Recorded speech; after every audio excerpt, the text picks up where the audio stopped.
Welcome to our very first video of our series. I'm Vanessa Wideski, and I'm here with Mr. Campbell. That's right. And we're excited today to talk about Tom and basically who he is and what he does. Now, Tom, you came into this life very right-brained, but you felt nudged to exercise your left brain. So can you tell us about that? Sure. I was a very right-brained child. I would chant and put myself in an altered state of consciousness, particularly if I were like in the back seat of a car on a long trip, and you know how boring that is for little children. Aren't we there yet? Every 10 minutes. Yeah. So I just go and I just start to do some chanting and go into inner space, and then when the car arrived, I would come out, and it was like hardly any time had passed at all, which was a terrible frustration for my sister, who wanted company, along the trip. But in any case, so I was a very right-brained child, which means I had holistic viewpoints, I had big picture understanding, but not so good at logical and linear thinking, more intuitive thinking. But as I got older, I knew that to do what I needed to do, whatever that was, I didn't know what it was at a young age, but whatever it was I needed to do, I needed to become more left brain. Okay. So I was drawn toward a career in science. I guess when I was in my middle teens, it could have been chemistry, could have been physics, but I decided physics was the one. By the time I got to college and had to pick a major, then I went to physics rather than chemistry. And when you said you were drawn to that, was it just intuitively you felt like? When I was real young, I had various things I wanted to do. I wanted to be an automobile mechanic because I was just getting interested in cars. I wanted to be an airplane pilot just because I thought that would be really cool to fly an airplane. Right, yeah. So I wanted to do different things. But by the time I got, to the last couple of years in high school where a career starts to be something that you need to pick, I knew I needed to be somewhere in science. And I knew that if I was going to be in science, I needed to also know math. Right. So I knew those things were where I wanted to go, but I found math very difficult.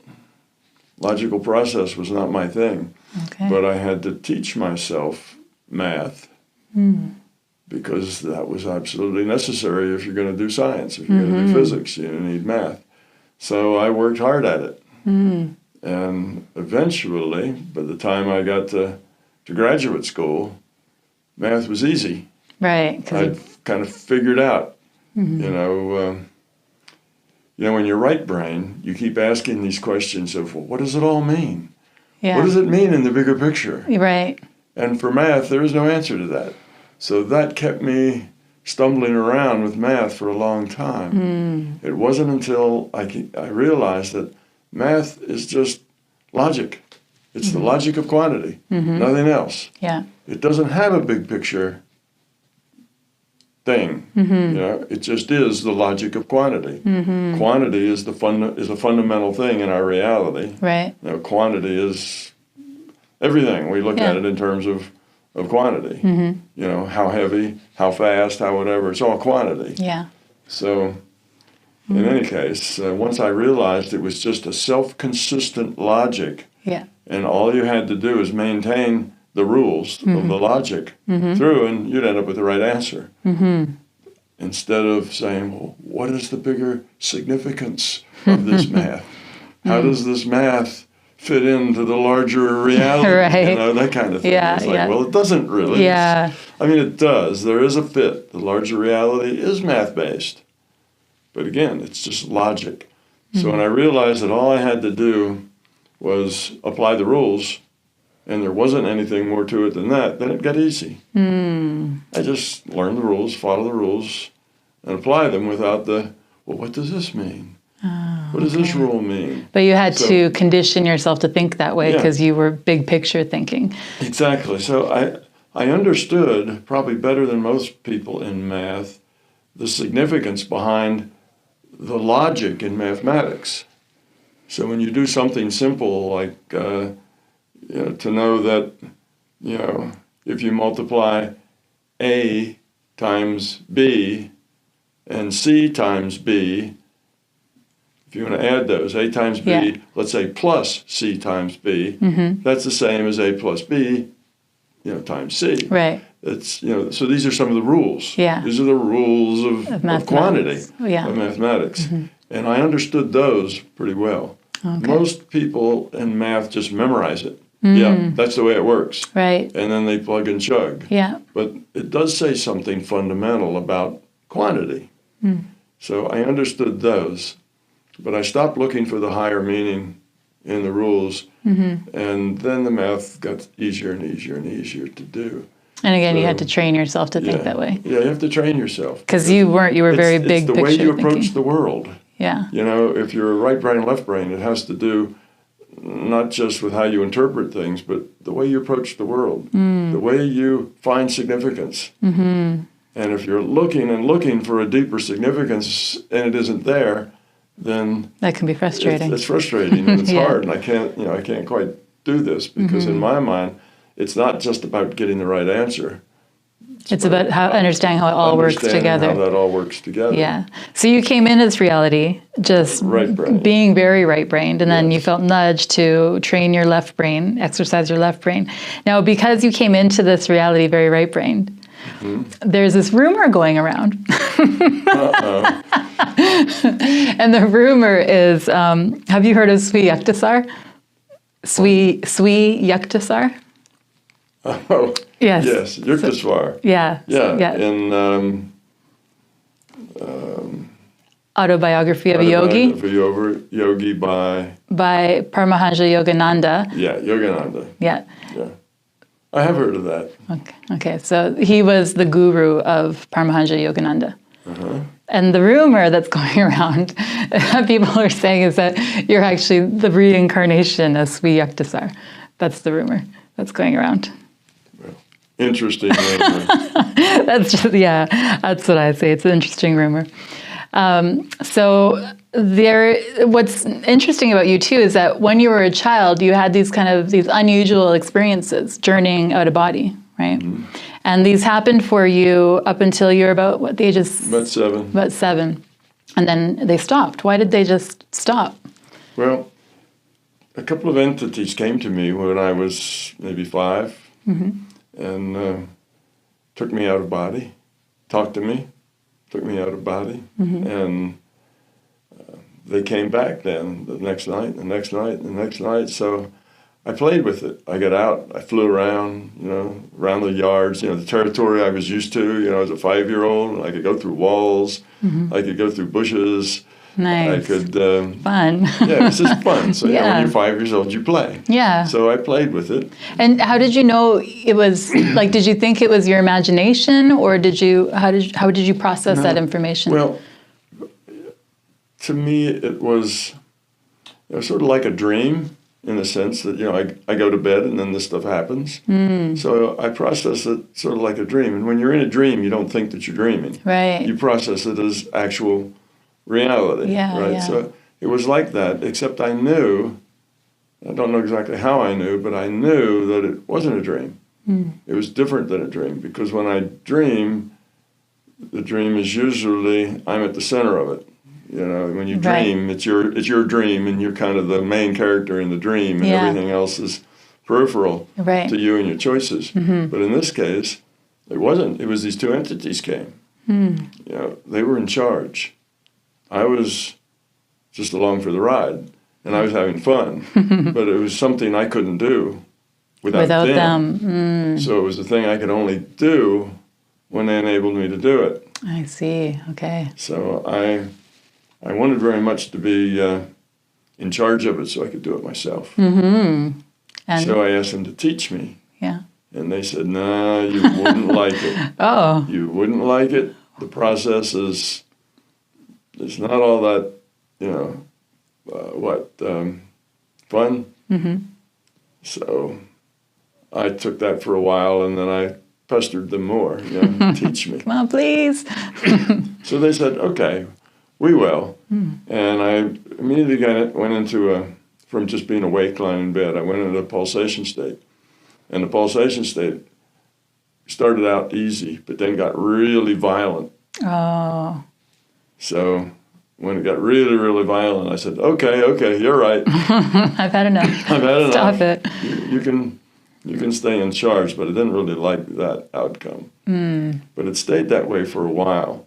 And then after I had been going out of body with them, doing things, that they put me in like school.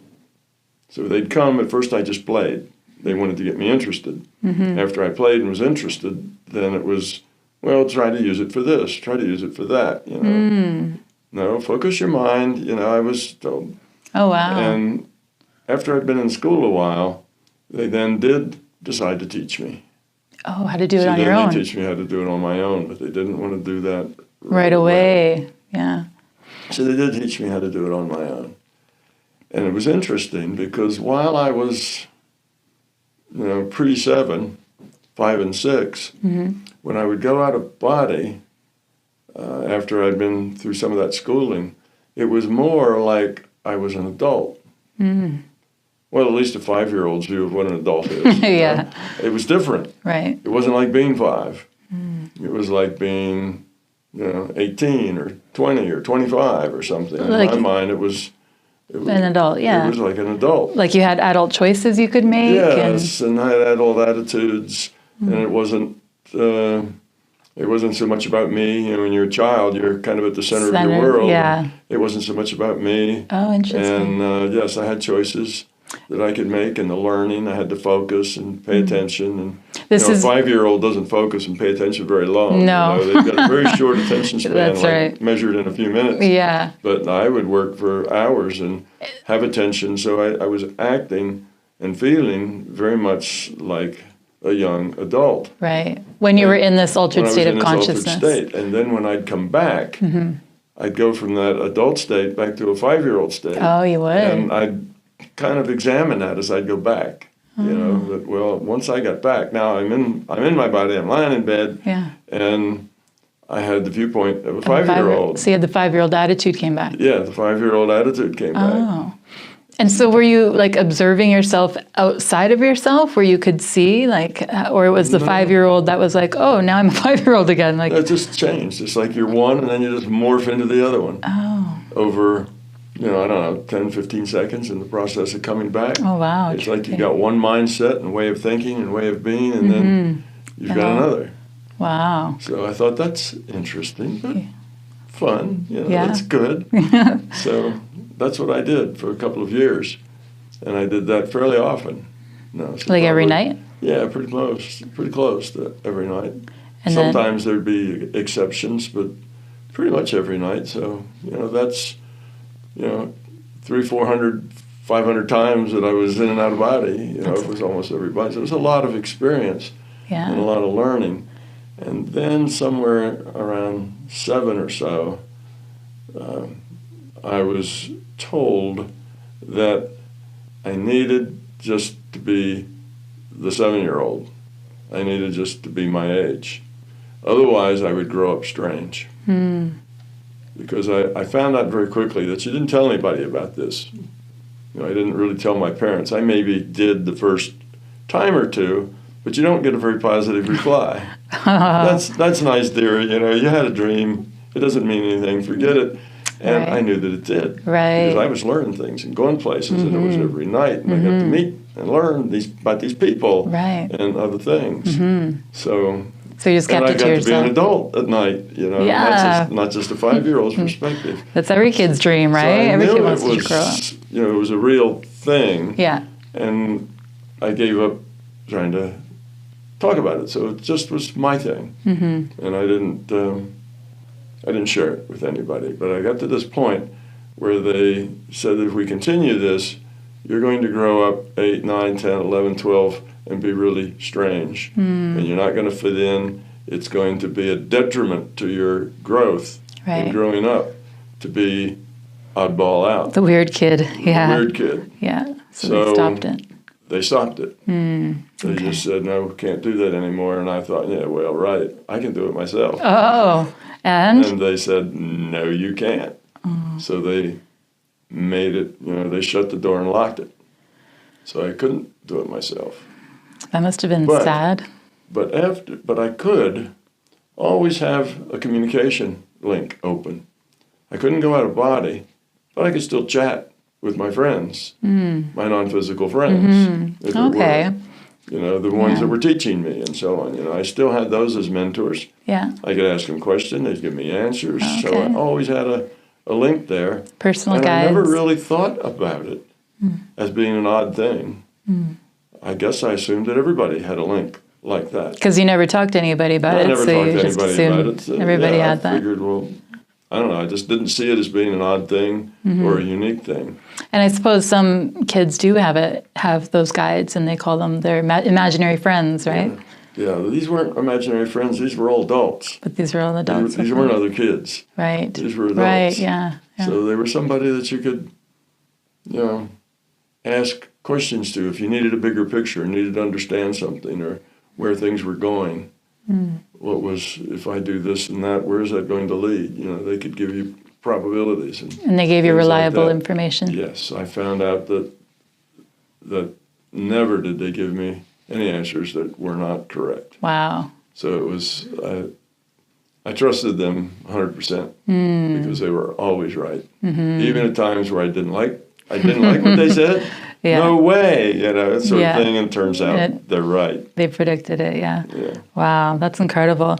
And you didn't have access to these altered states of consciousness then for the rest of your childhood. You didn't experience it again until you were in college, right? Until you discovered a transcendental meditation course? It wasn't college. I was in graduate school. Oh, graduate school. I already had a bachelor's degree. I was actually I already had a master's degree. Oh, okay. I was working on my PhD.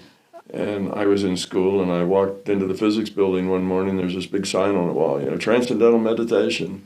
And, it lowers your blood pressure, it gives you, rest, and you need less sleep. And as a graduate student, particularly in experimental nuclear, you run these big, accelerators. And when those things are working, particularly the old one that we had, when it was working, you took data. You didn't say, oh, it's time to go eat dinner. Let's turn it off and we'll come back and start again. No, if your experiment was running, you ran 24 hours a day. Oh, wow.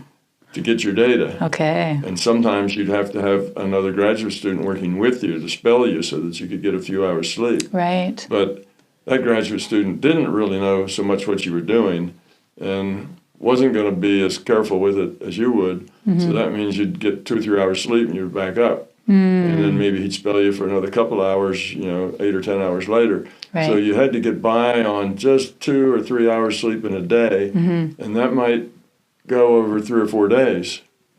And then you'd have your experiment, you'd have all your data, and then you go home and sleep for 3 days, and then you'd get back to it and start to analyze your data. Right. So the goodbye with less sleep was calling to you. Really calling to me. Yeah. And it was $25. Oh, that's not bad. Special for students. Right, $25. And because it was like hundreds of dollars for now it's people. thousands of dollars for transcendental meditation. Yeah. But it was just $25 for students. So I learned how to meditate. And it was immediately trivial to do. It was the very first time I tried it there where I got my mantra, I was gone for like 45 minutes. When you say gone? Gone, like we were supposed to repeat the mantra for about 15 or 20 minutes, made sure we had it, and do our first meditation there. So I guess we could ask a question.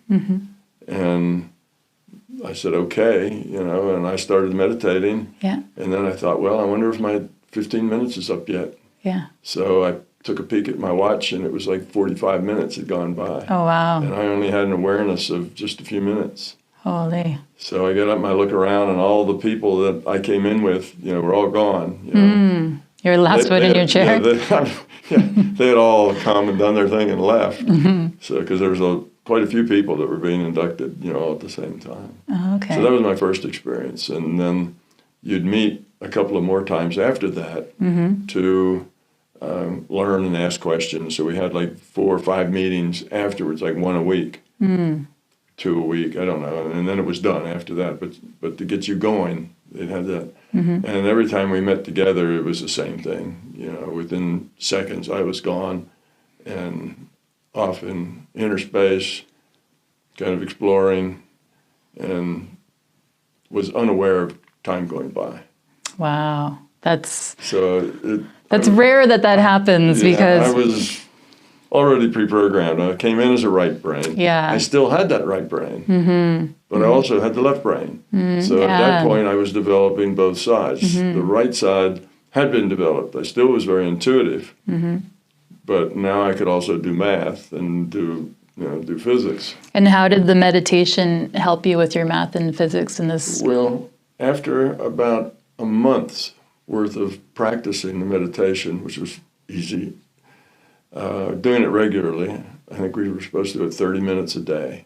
Right. So I did it 30 minutes a day for about a month. Yeah. At that time, just on a whim, I decided, because I see that I could kind of go places and see things. That was one of the things that just happened in meditation. Yeah. So I'm a graduate student, and one of the big difficult things in life was to debug the software you were writing. Oh, okay. In those days, they didn't have the nice debug code they have now, and it wasn't like, well, tell it to go run, and 3 seconds later the answer will come back, and then you can see whether it worked or not. Yeah, it wasn't like that. No, it wasn't like that. You didn't have any debug code unless you wrote it yourself. Mainly debug code was just print statements that you put in every so often so that you'd look back and see, well, what was the last thing that printed before it bombed? Okay. And then you'd know roughly the area in which it had trouble. Okay. So debug was really slow and dinosaur compared to today. Right. And you'd get only one, maybe if you were lucky, 2 runs in a week.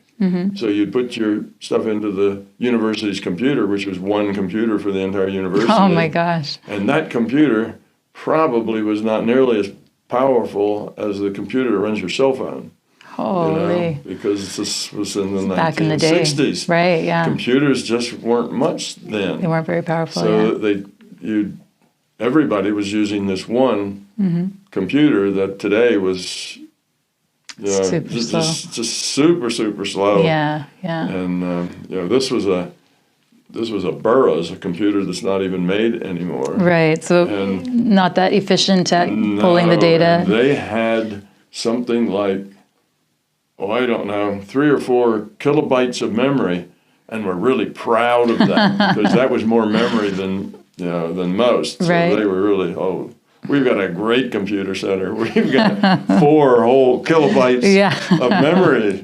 Right. A kilobyte of memory is used up in a Word document. Yeah. No kidding. So that was it. So you put your stuff in, and they had backlogs because every student that was doing computer work in the whole university, plus all the professors who were using the computer. So it took you like a week? Had to get in line. Like before you get your solution? So you'd go in and you'd have to stop by a couple of days. You could buy, see if it was done. If it wasn't, you could buy in a couple of days, see if it was done. Right. But you'd get like 1 a week. Okay. And that's it. But when you're writing software, it bombs a lot in the beginning because there's errors. Particularly in these days because it was all punch cards. Oh. So it wasn't just the errors that you made, but sometimes the hole in the punch card would be just, a millimeter off. Oh. Just because of wear and tear on the card punch machine. Right. And if that hole wasn't lined up perfectly, that'd be an error. So it wasn't very accurate. And it would not tell you, it bombed because of a punch error. All you know is that code didn't work. So then you have to do it all over again. You'd have to do it. You'd have to look because you usually assume that it was your error. Right. And you'd look, if you couldn't find an error, then you go back and repunch the cards on a different card punch machine than you used. Okay. Because that card punch machine made errors for everybody that used it. And then, of course, the people, once they found out the card punch wasn't, they come in and maintenance on the card punch and get lined back up. So it could take like up to a month then to get the solution, right? So it was just, they had a room with about 10 card punchers in it, so that people could work. But yes, getting your data debugged was really a lot of trouble and took a lot of time. So I decided I would see if I couldn't find the bugs in it just by looking at it. In altered state of consciousness. Altered state of consciousness. So I meditated.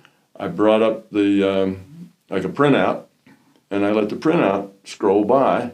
So just in your mind. In my mind, I see the printout just like it was on a, like a scroll. It was like on a roller, and it would roll up, and I could see the lines of code go by, and I could make it go faster or slower. And in my mind, I said, everything that isn't right is going to be in red. It'll grab my attention. So we go by, and I see a red line. I go, wow, did I just make that up? Just like most people would do. And there's a red line, and I'd look at the red line, and I'd recognize it because I wrote, every line of code was something I wrote. So I was well acquainted with my software. Yeah. So then next time back in the office, I looked that up. Sure enough, that red line was an error. Oh, wow. Just a simple error, like you forgot to put I think it was semicolon at the end of the statement. Just a simple thing like that.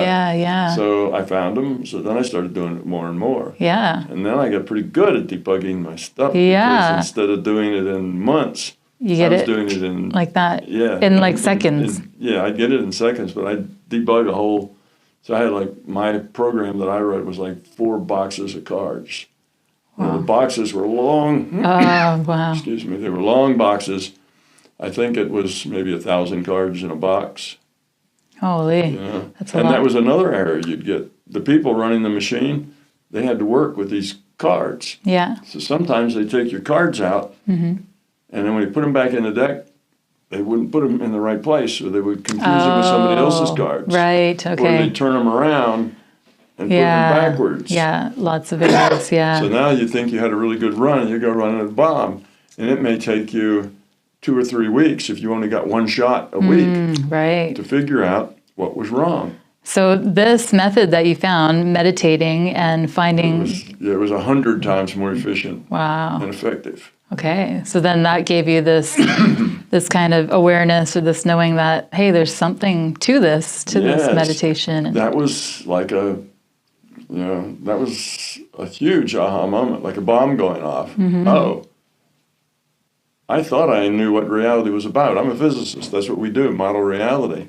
And suddenly it was like, there's a lot you don't know. If this is happening and there's no physical mechanism to explain it, that means there's a whole lot more to reality than just the physical part that I was studying. That's right. Yeah. So that was a big mind opener, which is probably why the system, gave me that little to do. It's just an eye opener. Yeah. So after that, I was trying real hard to make a model that included more than just the physical reality, because this obviously was not a physical issue. Yeah, there's something more going on. Yeah. And it wasn't just a matter that, I was, like my mind was somehow affecting something else. It wasn't. I was getting data on a box of cards, Were my box of cards sending me messages? I don't think so, Right. So there was something else going on there that was non-physical. It wasn't the cards, the physical cards. It was something else. Yeah. So that was a big step. Yeah. Big aha moment that suddenly reality got much bigger. And it was shortly thereafter that you met, so you were working, right? You were working, and then your boss threw you a copy. Yeah. So I got out of grad school, went to work, got a job, and my boss tossed me a copy of Journeys Out of the Body. And what did you think when you... Well, I thought, this is weird, boss. Well, but, the boss tells you to go read it, then you go read it. And my assessment of it was interesting if it was true.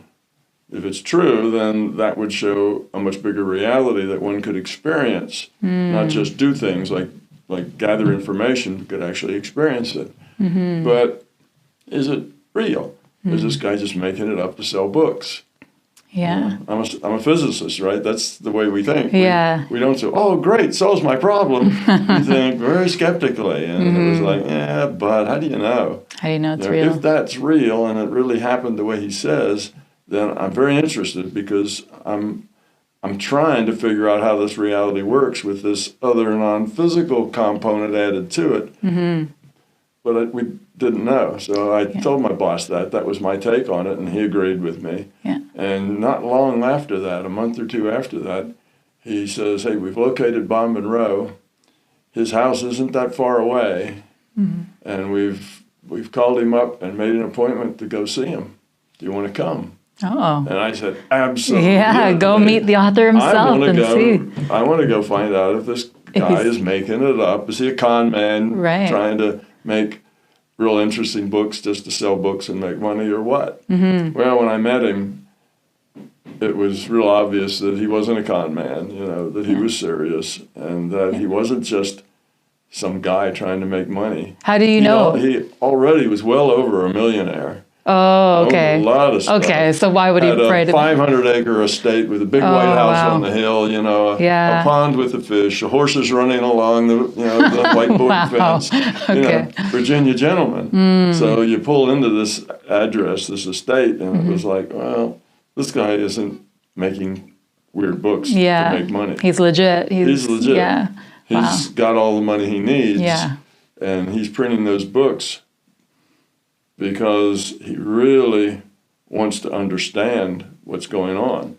Because otherwise he'd keep it to himself. Print a book like that, it's liable to damage his career, damage his credibility. Right. So I knew he was a serious guy and wanted to understand this. And you met Bob, you see that he's legit, and it was the very first day, actually, was the first day that you met him, you offered to help him create the lab, right? Well, that first day that we met him, he took us up to the lab, quote unquote. It was just a building. Okay.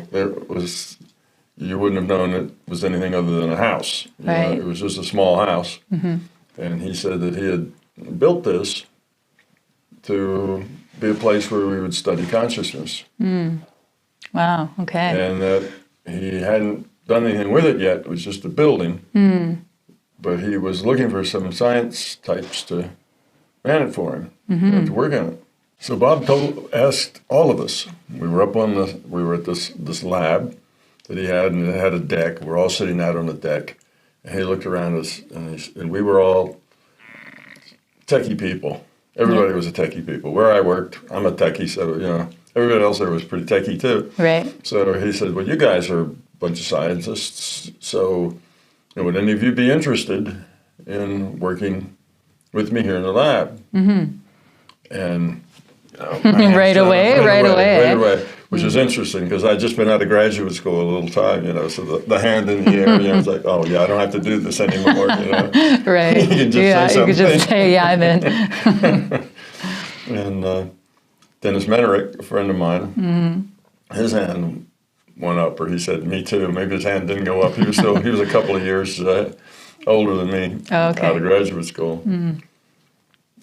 And I think he stopped at graduate school and a master's. I'm not sure of that, but he was out of school a little longer than me. So Bob was going out of town and was going to be back in a few weeks. He said, well, call me up. We'll make some kind of arrangements. So that was the beginning of it. So Dennis and I started going out to see Bob Monroe, and the deal we made is, we'll help you build the lab. We can build a lot of the equipment. We'll do tests. We'll do protocols, and we'll be the guinea pigs because we want to learn to do what you do. You wanted to learn how to go out of body. We wanted to verify that it was a real thing for ourselves. We didn't want to just have Bob telling us about what he did. If it's not your experience, it's not your truth. So we wanted the experience. Right. So we said, we'll come out and we'll spend time building if you will try to help us go out of body. Okay. And he said, all right. So we'd go up and we'd work for an hour or two. We built, GSR meters that had on all the booths of the lab, and we were doing that sort of thing. Okay. And then he'd come up and he would teach us. He had his own little sounds that he did, a little sound generator, and he'd put us in and went through his program. It started with body relaxation and this, and now you're someplace else. So he would guide you through a meditation? It'd be like a guided meditation, yeah. And you were experiencing these altered states? We'd experienced both of us, would experience the altered states. Dennis was a little faster picking it up than I really? was. Oh, He got to some of the phenomena sooner, but when I got to them, I generally, engineers just want to do it. They're implementers, not theorists. So I wanted to understand how it works. So as I would do these things, I'd back off, change a variable, do it again, see what difference that would make. So my approach was probably more thorough, but a lot slower. Oh, I see. Than his. He just wanted to experience it. I wanted to understand it. So we went out to Bob's somewhere between 15, 20 hours a week. Oh, wow. Almost every evening. Holy. We'd go out there and we'd stay till, I don't know. We usually didn't get home until maybe 2 o'clock in the morning. Oh, my gosh. And you were out there exploring altered states? We'd go out right after dinner, so by 7, 7:30 we were there, and we'd get home 2 o'clock, 3 o'clock. And meanwhile, you had a full-time career and a family that you were raising. Right. Wow. You must have been, how did you do that all? How did you establish, because you helped to create the Monroe Institute then, and while you were doing this, you were raising a family and you were working full-time as a physicist, and weren't you tired? I gave up sleeping. Really? I gave up sleeping, yeah. I would get maybe 2 hours sleep a night. Oh my gosh. 3 hours sleep a night, week after week after week. Mostly you can do that for a couple of days and then crash. But I was also spending, of that time, probably half of it. So I was spending 10 hours a week in an altered state, of consciousness. Right. In a very deep relaxation state. So your body was asleep. The body was getting most of the rest it needed. Right. It's just the mind never quit. Okay. I gotcha. Okay.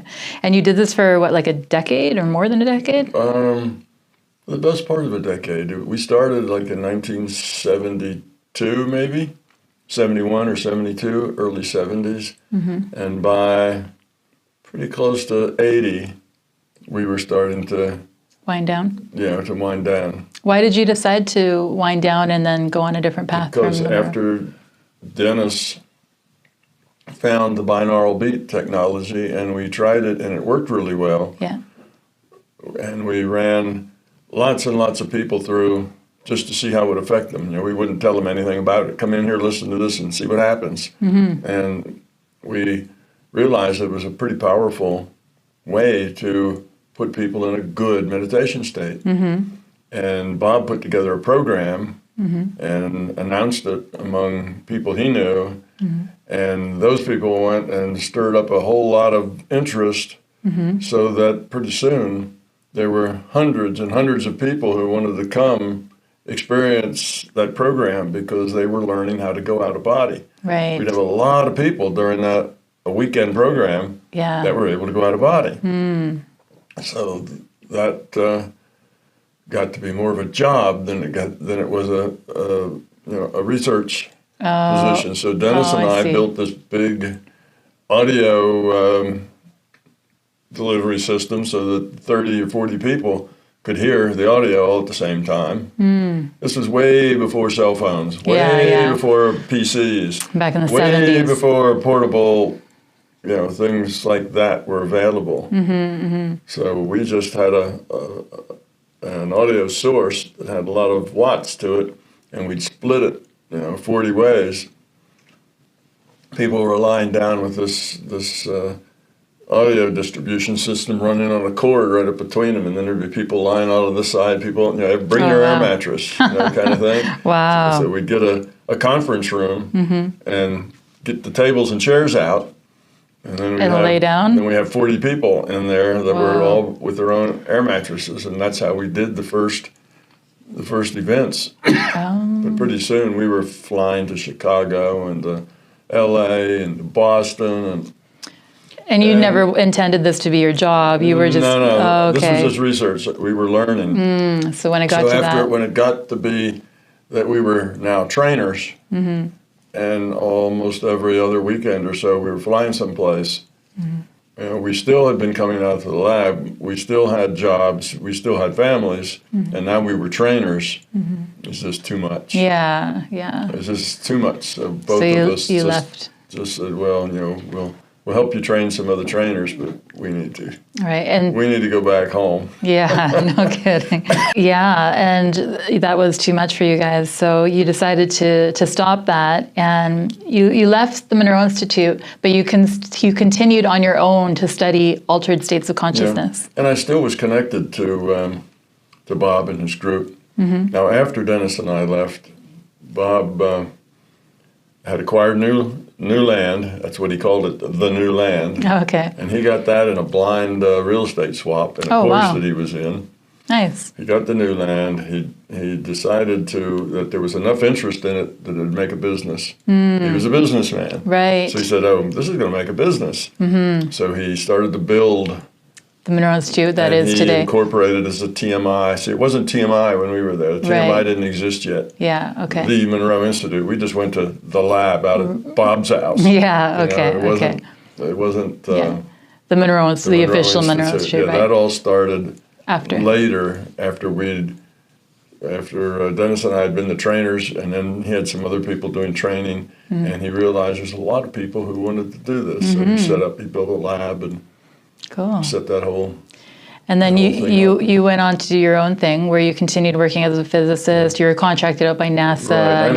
I moved out of that area. You moved out of that area. I moved, like 600 miles away, so it wasn't something I was going to do on weekends anymore. Right. But I was still on the board of advisors. Board of directors? Board of advisors, board of directors, something like that. The people who help guide the Monroe Institute. Oh, okay. It was a nonprofit corporation, and nonprofits have board of directors, and they make most of the decisions. So you stayed on for how long? So we'd have board of director meetings like once a year or so. So I would go up to the Monroe Institute, and we'd have sometimes there'd be a little program of some sort, but mostly we would just have board meetings. Okay. And once I went to a professional seminar. Oh, yeah, okay. Where I gave a talk. Oh. So I still kind of had touch with the place until after Bob died. Okay, so when Bob died. When Bob died, then I was kind of done there because Bob not only was a teacher and a mentor, but he was a friend as well. So when he died, and Nancy Lee, his stepdaughter, she took another job too. She went into the publishing business and worked with one of the major publishers to do something. So all the people that I'd kind of grew up with at Monroe's house, they were all going their own way. Yeah.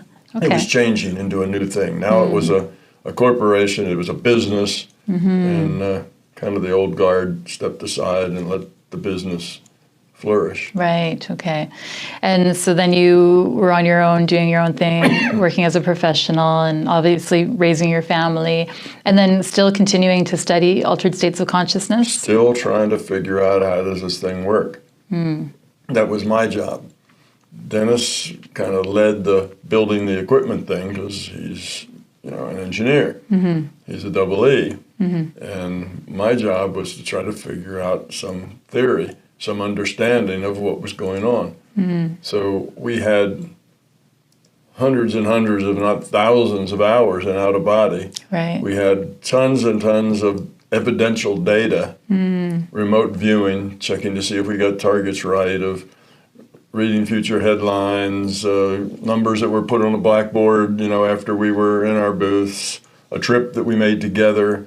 We had all this evidential stuff. So intellectually, we knew it was real. But it wasn't until each of us had kind of a seminal event there that we stopped asking, is it real? Right. We knew it was real, but we didn't have a clue of how it worked, why it was that way. We read Seth Speaks because we had heard that he had a description of a model or so on.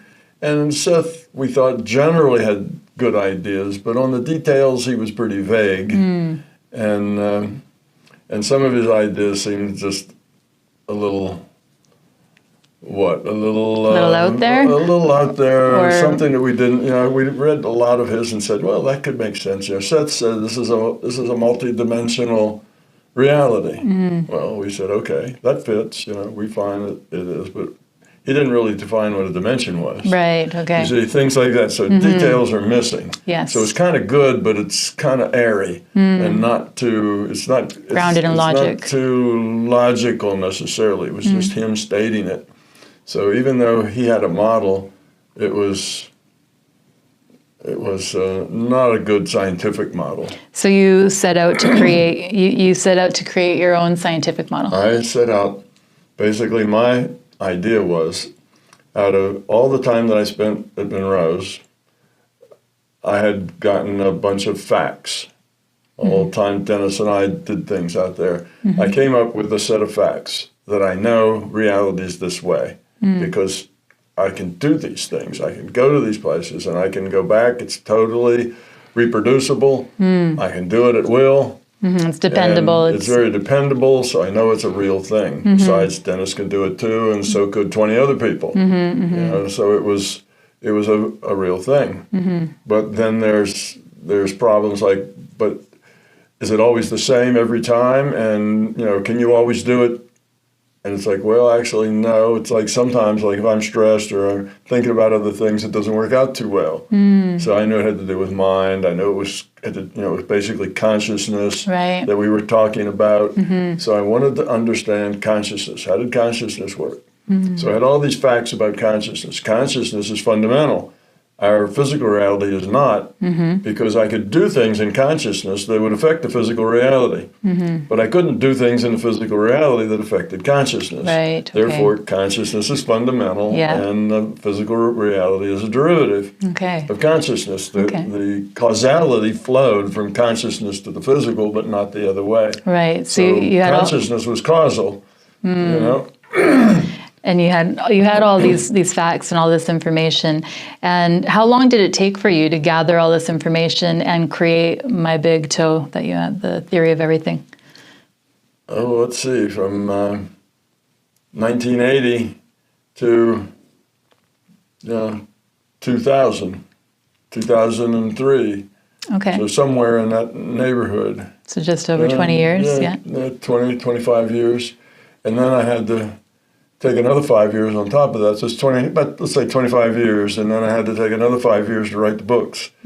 So it was about 30. About 30 years. 30 years. Wow. When I finally got to the point that I thought I understood how it worked.